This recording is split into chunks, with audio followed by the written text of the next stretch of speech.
சில எதிர்க்கட்சி உறுப்பினர் கஞ்சாடையாக கூட பேசி நான் பார்த்திருக்கிறேன். தங்கள் எண்ணத்தை குறிப்பால் உணர்த்துவதையும் உங்களில் பலரும் பார்த்திருக்கலாம்.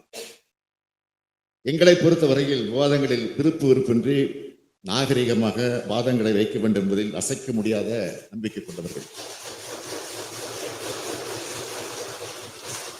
23/3/2017 அன்று அன்றைக்கு இந்த அவையில் நான் பேசியதை எண்ணி பார்க்கிறேன். எத்தனை விதிமீறல்கள், மரபுகளிலிருந்து விலகல்கள் என்னுடைய உரையில் அன்றைக்கு நான் சுட்டிக்காட்டியுள்ளேன்.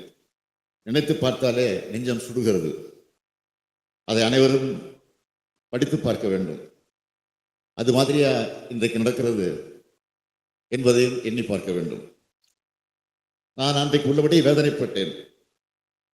அந்த வேதனை வெளிப்பாடாகத்தான் அது மீண்டும் தொடரக்கூடாது என்று நான் முடிவெடுத்தேன்.